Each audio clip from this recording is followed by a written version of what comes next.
여러분들은 어떤 남편과 함께 살고 있으신가요? 사람들이 말하기에 정반대인 성향에 끌리는 일이 많다고 합니다.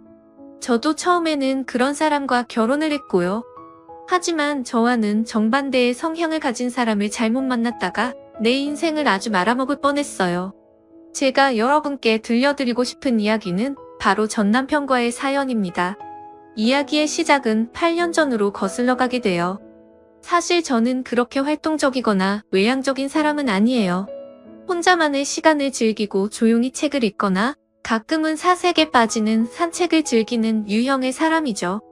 이렇게 혼자 보내는 시간이 주로 많았다 보니 다른 사람에게 먼저 말을 거는 일은 거의 없었고요. 학창 시절에는 늘 혼자서 시간을 보낼 정도였습니다. 그래서 주변 사람들에게는 제가 숫기가 없다는 말을 많이 들었어요. 거기에 저는 혼자서 보낸 시간이 많은 만큼 말주변도 없고 부침성도 좋지 않았으니 저를 평가하는 사람들의 말이 절대 틀린 말은 아니다 생각하고 살아왔죠. 그런 제게 다가온 사람이 전 남편이었습니다. 조용히 있던 저에게 다가와서 먼저 말을 건네고 항상 저를 먼저 알아봐주는 사람이었죠. 그런 남편에게 처음에는 조금 호감을 가지게 되었어요. 그러다가 전 남편과의 결혼을 결심하게 된 것은 아주 사소한 일이었어요. 저랑 친한 사람들은 이런 제 답답한 성격을 가만히 내버려 두지 않았거든요.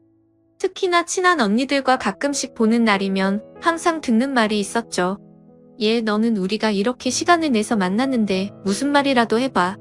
애가 그렇게 말 주변도 없고 숫기도 없어서 남자는 만나겠니? 아휴 나쁘게 듣지는 말아라. 이게 다 너 잘 되라고 하는 말이니까. 그러니까 지금부터라도 우리 상대로 연습이라도 해.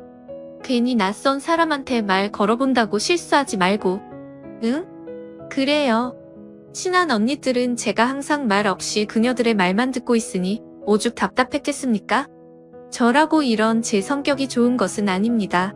저도 호감이 가는 사람들이 있으면 말도 걸고 싶고 다가가서 인사라도 건네고 싶어요. 그런데 성격이 안 되는 것을 제가 어떻게 할 수 있는 문제는 아니잖아요. 그래서인지 언니들의 무슨 말이라도 해라는 친구는 항상 제 마음을 아프게 했어요. 스트레스를 받기도 했고요. 그런데 전 남편은 그런 제 주변 사람들과는 많이 다른 사람이었습니다. 제가 묵묵하게 있어도 본인이 나서서 분위기를 밝게 만들어주는 그런 사람이었죠. 그 사람과의 만남은 언제나 시간이 가는 줄도 모르는 나날이었어요. 그러니 결혼까지 생각하게 되었고요. 제가 말 없이도 잘 지낼 수 있는 사람이라는 것을 전 남편의 태도로 증명해주는 것만 같았거든요. 따로 스트레스도 받지 않고 매번 웃으면서 지낼 수 있었고요. 다만 이런 전 남편의 성격이 무조건 좋은 것만은 아니었어요. 제가 잠깐이라도 한눈을 팔고 있으면 금세 낯선 사람과도 마치 몇 년은 알아온 것 같은 친구가 되어 있었으니까요. 여보 여기 인사드려. 고향에서 친한 누님이셔. 누님 여기는 제 아내 되는 사람입니다. 이렇게 다시 만난 것도 인연인데 우리 누님 제가 부자로 만들어드려야죠. 언제 한번 연락주세요. 우리 만나서 고향 이야기나 진하게 나눠봐야죠. 고향 사람 좋다는 게 어디입니까? 하루는 고향 사람을 만났다며 늘씬하고 예쁜 여자를 제게 소개해주더군요. 그러면서 친한 티를 팍팍 내고는 다시 만나자고 자연스럽게 이야기하는 전 남편의 모습에 마음 한구석이 조금 찝찝한 것은 사실이었어요. 그렇지만 성격 때문인지 전 남편에게 이런 행동에 대한 지적을 하지 못했고 전 남편은 평소처럼 사람들을 만나러 이리저리 나가곤 했죠. 부침성 좋은 사람이니 제가 그 사람의 앞길을 막을 필요는 없다고 생각했거든요. 그렇게 결혼 2년 차가 되었습니다. 그때부터는 전 남편의 행동에 저도 모르게 스트레스를 많이 받았는지 그 성격 때문에 일이 터지기 시작했어요. 어쩌다 하루는 어떤 여자가 우리 집 앞을 서성이고 있는 겁니다.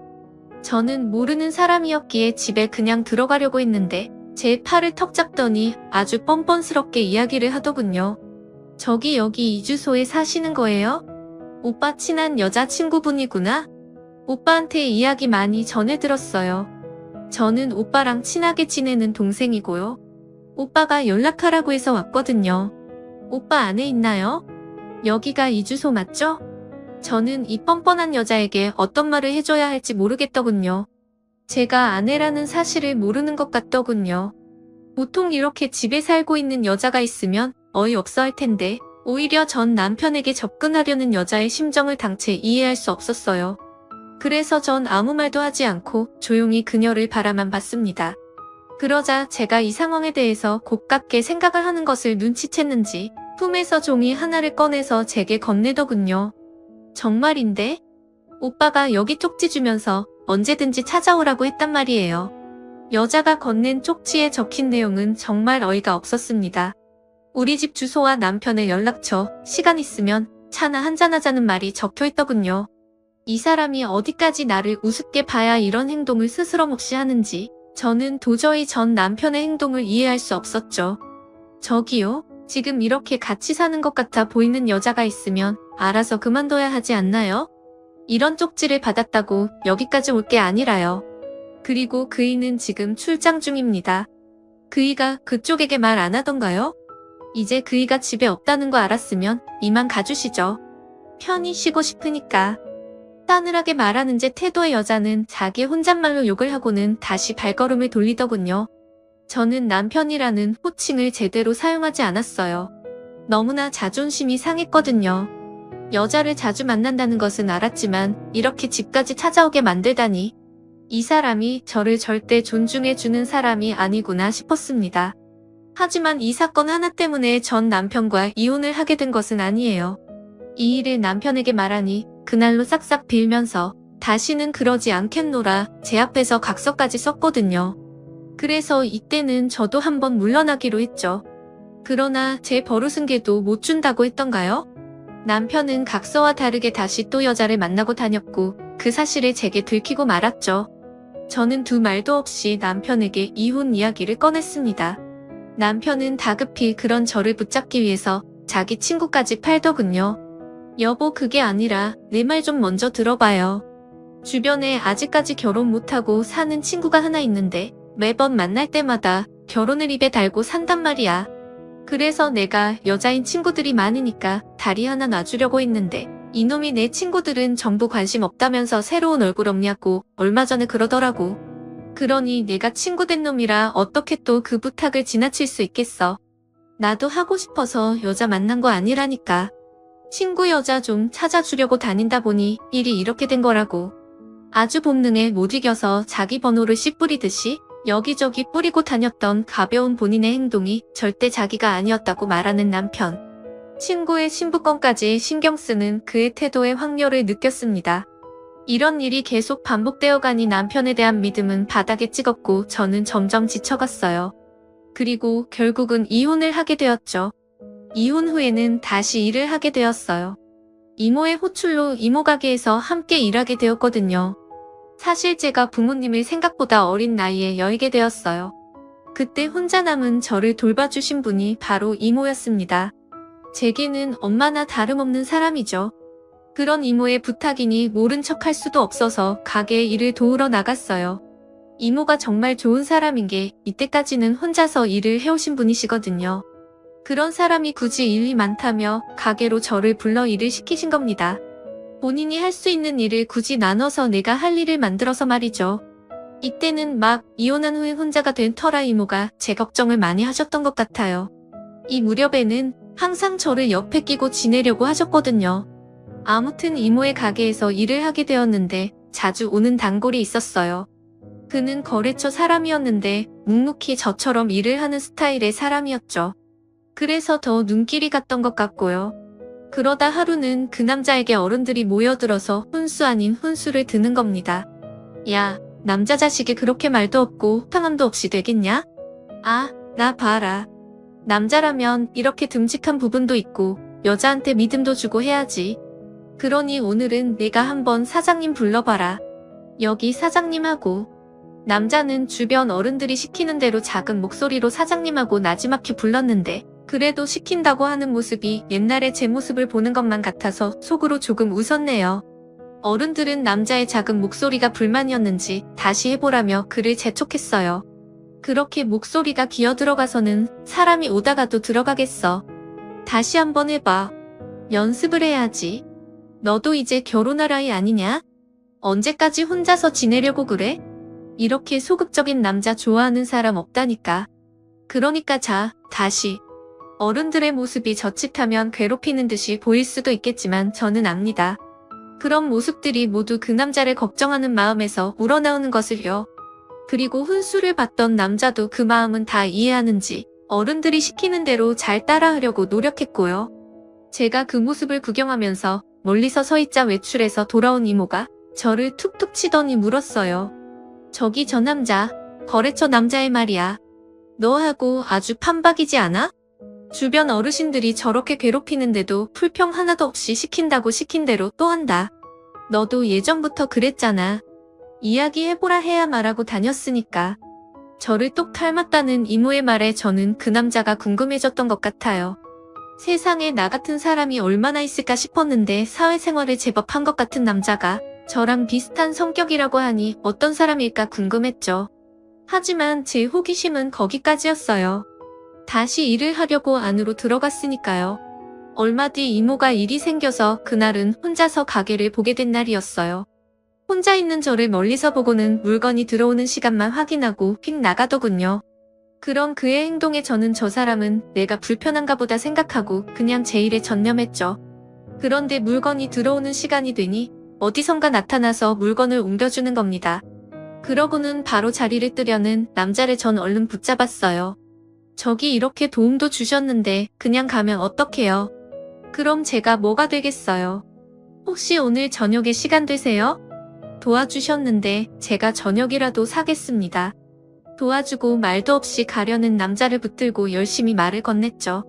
이렇게 먼저 약속을 건넨 지도 정말 얼마만인지. 이 순간에는 저도 모르게 튀어나간 말이었지만 지금까지도 정말 잘한 행동이라고 생각해요. 그렇게 그날 그와 함께 저녁을 먹었어요. 지금까지 그와 점심을 먹은 기억은 많았어요. 이모 가게에 거래처 사람인이 올 때마다 이모, 저와 함께 점심을 먹은 적이 종종 있었거든요. 그러다가 그날은 처음으로 저녁을 먹으면서 사적인 대화를 나누게 되었습니다. 이 사람이 얼마나 말이 없느냐 하면요. 평소에 말 좀 하라는 이야기를 듣는 저보다도 과묵한 사람이었어요. 오히려 이 사람과 함께 있으니 내가 더 말이 많아지는 걸 느끼기도 했죠. 그렇게 그와 몇 번 함께 시간을 보내게 되었어요. 그러다 자연스레 제 전남편에 대한 이야기도 나왔죠. 아, 당신만 만나면 제가 말이 많고 부침성이 좋은 사람처럼 느껴지네요. 사실 오늘에야 말하지만 저 이혼녀예요. 다행히 전남편과는 자식이 없어서 이렇게 혼자서 지내고 있죠. 전남편은 참 부침성도 좋고 좋은 사람이었는데 저랑은 정반대의 사람이라 그런지 제가 견디지 못하겠더군요. 그 사람에게는 그저 그 여성들이 친구고 동료고 했을지도 모르는데 제가 예민한 사람같이 느껴지기도 하고 제가 어릴 때 부모님 두 분 모두를 보냈거든요. 그때 이후로는 아무래도 말이 없어지고 내향적인 성격을 가지게 돼서 그런지 전 남편에게도 좋은 아내였을까 하는 생각도 들더라고요. 내 손으로 이혼해놓고 저 참 못난 사람이죠? 제 입에서 나오는 이혼 이야기까지 듣는 남자는 조용히 숟가락을 내려놓으며 말했어요.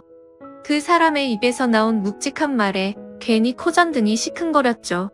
왜 당신이 죄 지은 것도 아닌데 그걸 해명하려는 것처럼 얘기를 해요? 당신도 그냥 재미있고 외향적인 그런 사람을 만나보고 싶어서 그런 것 아니에요? 그렇다면 다음부터 재미없고 당신이랑 비슷한 성향의 사람을 만나보면 되죠. 당신의 이혼의 모든 것이 당신 문제이지는 않아요. 왜 당신에게서 이유를 찾으려고 해요? 그러니 이제 자기를 비난하는 일은 그만하세요. 그냥 그때 당신은 정반대였던 그 사람과 안 맞았던 것뿐이에요. 차분하게 말을 이어가는 남자에게 다시 한번 제 심장이 뛰는 것을 느꼈습니다. 이런 고요함 속에서도 나를 숨쉬게 해주는 남자를 만났구나 싶어서 이번에는 예전과 달리 제가 먼저 이 사람에게 결혼을 이야기했죠. 그렇게 저는 본인이 말했던 재미없는 사람인 남편과 재혼을 하게 되었어요. 이런 우리의 결혼을 가장 축복해 주었던 사람은 바로 이모였습니다. 아무래도 거래처 사람으로 남편을 오래 봐온 이모가 보증하는 사람이니 제겐 더욱 믿음이 가는 사람이었죠. 그래서 저도 예전보다 좀 더 적극적인 결혼 생활을 했던 것 같아요. 우리 둘의 결혼 생활은 정말이지 안정적이고 화목했습니다. 남편과 저의 가치관은 크게 어긋나는 부분도 없었고 남편은 굉장히 가정적인 사람이었죠. 우리는 서로 말로 하지 않아도 서로에 대해서 아는 것들이 많았어요. 예를 들면 다른 부부는 갈등이 생기면 서로 이야기를 하거나 크게는 싸움이 나는 경우도 있잖아요. 우리 부부에게는 그런 일은 거의 없었죠. 서로의 상처가 되는 일은 하지 않는 것은 물론 큰일이나 신경 써야 하는 부분이 있으면 서로가 서로를 조심스럽게 대했으니까요.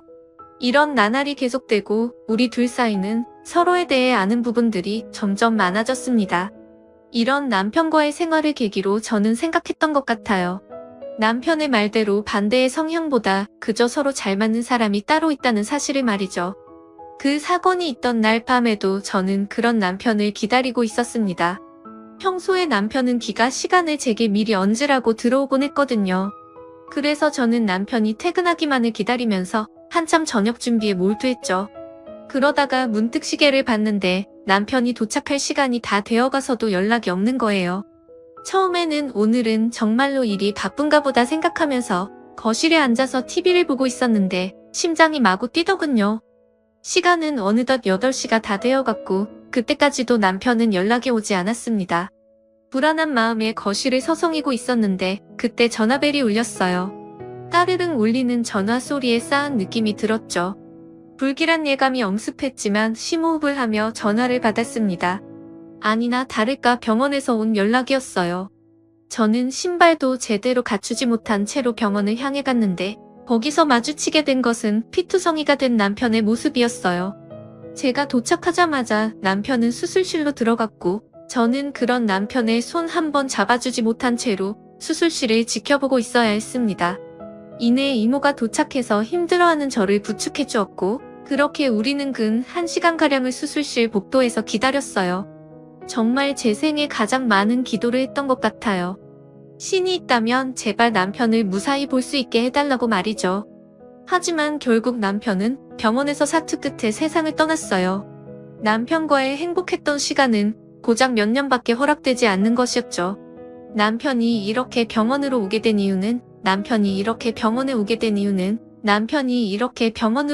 이유는 바로 뺑소니 때문이었어요. 남편을 보내게 된 슬픔보다 더 억울한 감정이 들게 만든 이유였죠. 저는 내 남편을 이렇게 만들어 놓고 도주한 인간이 정말로 원망스러웠어요. 가끔 뉴스를 볼 때나 접하던 소식을 제가 이렇게 당하고 나니 하늘이 무너지고 땅이 갈라지는 심정이 들었죠. 남편을 보내던 장례식에서도 분노는 사그라지지 않았어요. 그런 제 모습을 보고 오히려 저를 달래주었던 것은 시부모님이었습니다. 내 심정 어떠할지 이해는 간다. 나도 내 아들을 잃었는데 오죽하겠니?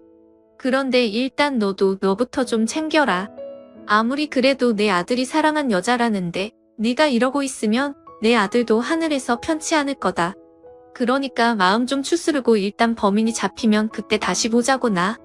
길게 말하지 않았지만 시부모님의 말에서 아들의 아내인 저를 생각하는 마음이 한껏 느껴졌죠.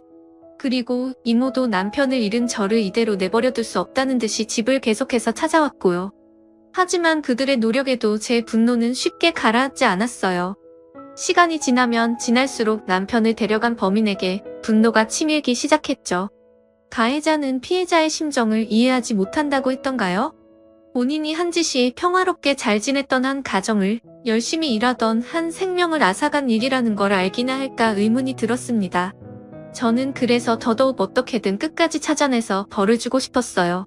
그런 생각으로 하루하루 버티고 살았죠. 절대로 두 다리 쭉 뻗고 살지 못하게 만들 거라며 다짐하면서 마음으로 이를 갈고 지냈어요. 그러던 와중에 남편의 장례식에 전 남편이 뜬금없이 찾아왔죠.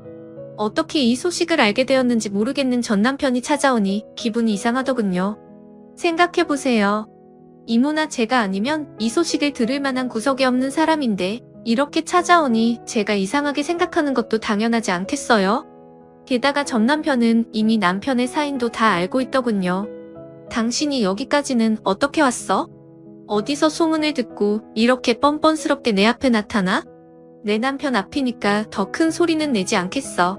당장 여기서 나가. 오랜만에 보네? 내 남편 사고라면서. 하필 왜 거기서 사고가 나냐 재수없게. 내가 어떻게 알고 온지가 뭐가 그렇게 중요해. 당신이 이렇게 힘든데 하나라도 더 옆에 있어줘야지. 그래도 한때는 살도 부대끼면서 살던 사이인데 내가 걱정이 안 되겠어? 나라도 옆에 있어주자 싶어서 온 거야. 그나저나 당신 남편 뺑소니 범인을 잡았어? 뺑소니라면 증거라도 있을 거 아니야. 현장 근처에 CCTV 같은 것도 없었대? 당신도 알지? 내 친구 형사인 거. 어떻게 내가 한번 알아봐 줄까? 저 입에서 내 남편의 이야기가 나오는 것도 소름 끼치는 일인데 어떻게 내 남편이 사고를 당한 장소, 원인까지 아는지 정말 알 수가 없더군요. 다 안다는 듯이 나오니 그런 전 남편의 태도가 아주 수상하게 느껴졌습니다. 하지만 전 남편은 제 눈빛이 그리 좋지 않다는 것을 느꼈는지 오래 머물지 않고 장례식장을 나갔고 저는 다시 장례식장에서 조문객 맞이와 남편의 생각에 빠져 전 남편의 방문을 깜빡 잊고 있었어요. 그러다 장례가 끝나고 나서 계속 제 신경을 거스르게 만드는 것이 생각났죠. 바로 전 남편의 말이었어요. 정말 이해할 수가 없었거든요. 사고가 난 지점도 저는 남편이 죽고 나서 경찰에게 자세하게 전해들은 것인데 그걸 어떻게 완전한 타인인 전 남편이 알고 있었을까? 그리고 범인에 대한 단서를 계속해서 물어보는 그 태도가 가장 수상했죠. 조문 와서 남편이 어떻게 된 거냐고 남편 친범인은 잡았냐는 이야기는 들어봤어도 단서는 찾았니마니 하는 소리를 들어본 적은 없었으니까요. 제 의심을 키우기에는 충분했죠. 제가 이런 태도를 보이는 데에는 다 이유가 있었습니다. 사실 떠난 남편에게도 죽기 전까지 말하지 못한 비밀이 하나 있거든요. 때는 제가 재혼을 앞두고 있던 시기로 돌아가야 하는데 그때 전 남편이 계속 저에게 연락을 했거든요. 전화 와서 한다는 말은 이미 제 마음을 돌리기에는 충분하지 않았죠. 심지어 저와 정말 잘 맞는 남편과 재혼을 앞두고 있었으니까요. 여보, 정말 나 당신밖에 없어. 내가 당신 잊어보겠다고 다른 여자도 만나봤는데 정말 당신 같은 사람이 없더라. 내가 잘못했어. 그리고 절대 내가 당신을 두고 바람을 피우려던 건 아니야. 진짜야, 믿어줘. 그때는 내가 무슨 정신으로 그 여자들이랑 이야기를 하고 다니는지 모르겠다. 진짜 친구한테 부인 하나 만들어주겠다고 내가 정신이 나갔었나 봐. 나 당신 정말로 사랑해. 나한테 한 번만 더 기회를 주면 안 될까? 내가 당신 앞에서 무릎 꿇고 빌라면 빌게. 제발 나한테 한 번만 더 기회를 줘. 전 남편은 자신에게 기회를 한 번만 달라며 살아보니 나만한 여자가 없었다고 제발 한 번만 더 기회를 달라며 제게 애원하다군요. 그런데 이미 버스는 떠났습니다. 제 마음에는 더 이상 전 남편이 자리 잡고 있지 않았으니까요. 저는 그를 매정하게 거부했어요. 지금 와서 뭐 하는 짓이야? 나 지금 만나는 사람이랑 곧 결혼을 앞두고 있어. 그러게 있을 때 잘하지 그랬어. 내가 그렇게 만만하게 보였니? 말도 없고 조용한 사람이라 그냥 내가 이렇게 행동해도 아무 말도 못하겠다 싶었어? 어쩜 그렇게 사람이 뻔뻔해? 나 당신 같은 남자랑은 두 번 다시는 보고 싶지 않으니까 제발 내 앞에서 내 인생에서 사라져주라. 제 말에도 전 남편은 본인의 의사를 꺾지 않더군요. 당신 결혼한다는 소식은 들었어. 그러니까 내가 이렇게 빌고 있지. 제발 그 자식이랑은 절대 결혼하지 마. 내가 그 자식 뒤 좀 캐봤는데 별 볼 일 없는 놈이더라. 당신한테는 정말 재미없는 남자라고. 그러니까 다시 한번 나랑 재밌게 살아보자. 응? 아, 여보. 우리가 이혼한 지가 2년이 넘어갔는데 참 뻔뻔하더군요. 본인 입으로 내 남편이 될 사람의 뒷조사도 했다고 하니 정말 어이가 없었습니다. 하지만 그게 다더군요. 그 재미없는 사람이라는 말이 남편의 최대 단점이었던 거죠. 전 남편의 행동 덕분에 저는 남편에 대한 신뢰도만 더 올라갔죠. 당신처럼 재미있는 사람이랑 살아보니 알겠더라. 나는 나 같은 재미없는 사람이랑 만나서 지내는 게 훨씬 좋다는 걸. 그러니 당신도 당신한테 맞는 짝을 찾아. 당신처럼 재밌게 사는 여자를 만나라고. 다시 나 찾아오지 말고. 그리고 고마워. 당신이 우리 남편 뒷조사를 따로 해줬구나. 그래, 뭐 큰 단점은 안 나왔던 모양이지? 당연하겠지. 당신과는 달리 성실하고 자기 자리에서 묵묵히 노력하는 사람이니까. 그러니까 이제 제발 그만해. 자꾸 이러면 나도 하늘 수 없이 경찰에 신고할 거야. 전 남편은 분해하는 것 같았지만 쉽게 뒤로 물러서더군요. 제 말처럼 남편에게는 딱히 단점이라고 부를 수 있을 만한 구석이 없었으니까요. 마땅히 걸고 넘어질 게 없으니 본인이 한 발 뒤로 물러나겠다는 느낌이 들었죠. 그런 전 남편이었습니다. 남편이 죽은 지금 장래 이후로는 계속해서 제게 만남을 이야기하더군요. 본격적으로 본인의 자리를 되찾겠다는 신보가 눈에 훤했죠. 저도 사람입니다. 어떻게 방금 남편을 잃고 옆자리를 채워준다고 해서 덜컥 받아주겠어요? 그리고 남편은 정말 내 생에서 다시 없을 사람이라고 생각했던 인연이었어요. 제가 우울하고 힘든 상황을 자신에게는 절호의 찬스처럼 느껴진다며 이용하려는 전 남편의 행동이 너무 역겹더군요. 전 남편의 행동은 확실하게 선을 넘는 행동이었던 거죠. 주변 사람들의 시선도 잃고 저는 전 남편에게 더욱 완강하게 거부를 표했어요. 그러나 전 남편은 제가 그러거나 말거나 남편의 뺑소니 사건에 대한 이야기만 꺼내면서 제 곁에 머무르려 안간힘을 쓰다군요. 전 남편은 본인이 무슨 형사처럼 사건을 이리저리 쫓아다니기 시작했어요. 무슨 목격자를 찾는다는 현수막 이야기를 꺼내기도 했고요. 거기에 속아 넘어갈 제가 아니지만 전 남편이 미끼를 주듯이 단서를 하나씩 흘리는 것이 제게 전 남편에 대한 관심 대신에 의심만 점점 커져갔습니다. 현수막 거니까 바로 연락이 왔다더라. 내가 친구한테 들어보니까 그놈 인상착의를 알려주더라고. 나이도 그렇게 많지도 않대. 우리 또래라던데. 어때? 당신 전 남편이 이렇게 능력이 좋은 놈이야. 그러니까 이제 내 옆에서 다시 오순도순 살아보는 것도 좋지 않겠어? 이런 식으로 전 남편이 사건에 대한 단서를 하나 둘 흘리자 전속으로 그럴 리 없겠지 하면서도 의심이 멈추지 않았어요. 그래서 전 남편의 뒤를 캐보기로 했죠. 전 남편의 뒤를 캐는 일은 간단했어요. 전 남편이 다니는 행적을 그저 쫓아다니는 거였어요. 그런데 정말 전 남편이 말했던 대로 전 남편은 아침부터 경찰서를 오가면서 일을 보고 다니는 거예요. 이상한 마음이 들었던 그 순간에 제 머리를 스쳐간 생각은 전 남편이 말했던 형사 친구 이야기였어요. 남편이 다니는 경찰서가 바로 그 친구가 있다는 곳이었거든요. 제가 이렇게 형사 친구라는 사람을 쉽게 떠올릴 수 있었던 건 저와 결혼하기 전까지 15년이나 둘이 한 집에서 지냈다는 이야기를 수없이 들었기 때문입니다. 전 남편은 자기 친구가 형사라는 자랑을 아주 열심히 하면서 그 친구와는 둘도 없는 중마고우다 하면서 항상 제게 자랑을 하듯이 말했거든요. 전 남편의 오랜 친구인 형사. 그가 이 일의 모든 전말을 제게 알려줄 열쇠처럼 느껴졌죠. 지금은 비록 전혀 아는 사이가 아니게 되었지만 그래도 용기를 내서 연락을 하기로 마음먹었어요. 다행히 전 남편이 자신이 없으면 형사 친구에게 전화를 하라며 알려준 연락처가 아직도 제게 있었거든요. 그렇게 전화를 걸었는데 전화를 걸자마자 너무나 익숙하게 제 전화를 받더군요. 아, 재수씨군요. 벌써 귀국하신 거예요? 쟁구라는 놈이 저를 어찌나 괴롭히는지 가만히 있을 수가 있어야죠. 사건 맡은 애가 제 친한 후배놈이라서 제가 신경 좀 써달라고 말했습니다. 얼마 전에 듣기로는 범인도 잡혔다면서요. 이왕 마음 달래겠다고 외국에 나가셨는데 좀 더 쉬다 오시지 그러셨어요. 제가 이렇게 한숨 거들었는데 나중에 밥이라도 한번 사주시는 겁니다. 이게 도대체 무슨 말인지 몰라 한참 전화를 들고 서 있었어요. 제가 전화를 걸고 한마디도 없자 형사 친구는 무슨 일이라도 있나 싶어서 다급히 저를 부르더군요. 그러거나 말거나 저는 제 말을 시작했습니다. 네? 제가 외국을 다녀왔다고요? 그게 무슨 말이죠?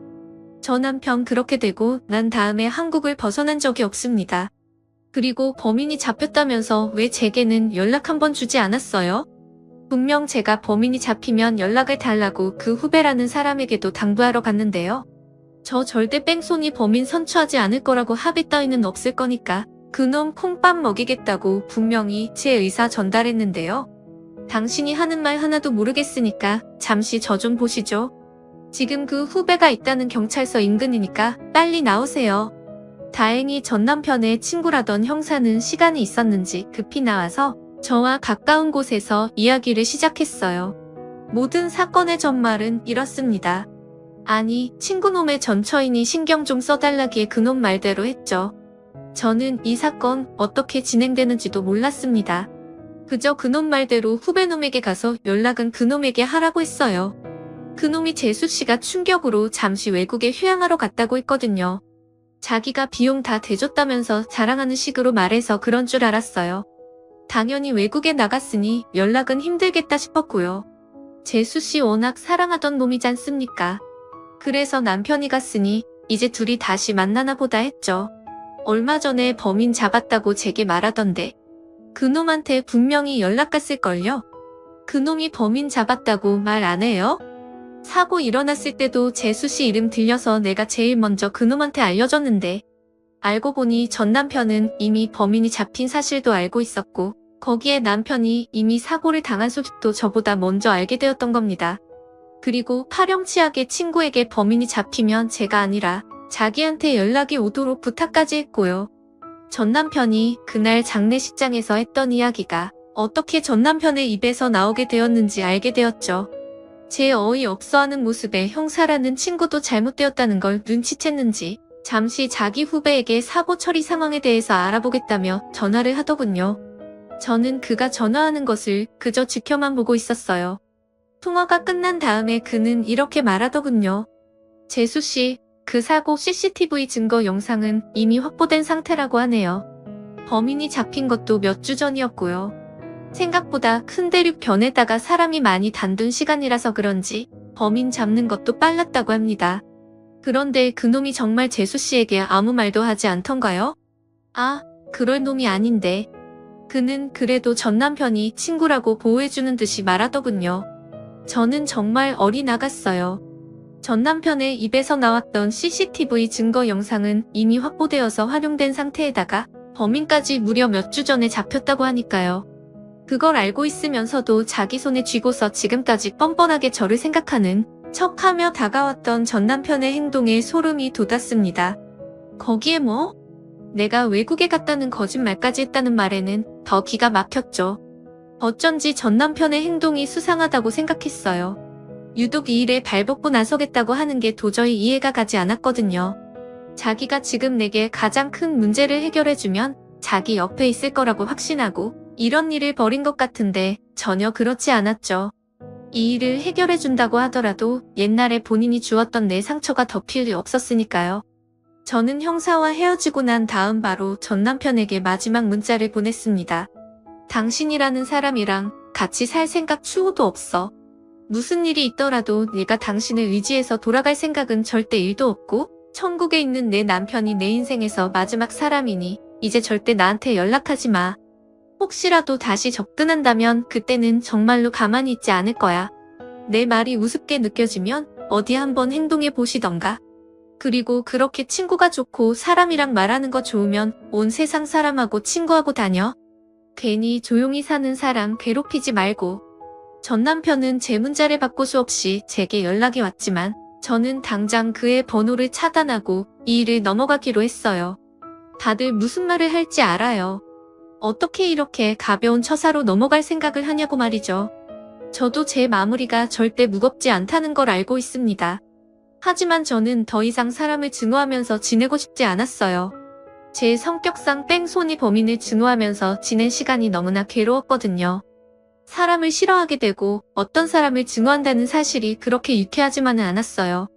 그리고 그나마 다행이라고 생각하는 건 제 생각처럼 전 남편이 범인이 아니었다는 사실이에요. 거기에 전 남편에 대한 처우는 가볍게 넘어가기로 마음을 먹은 거죠.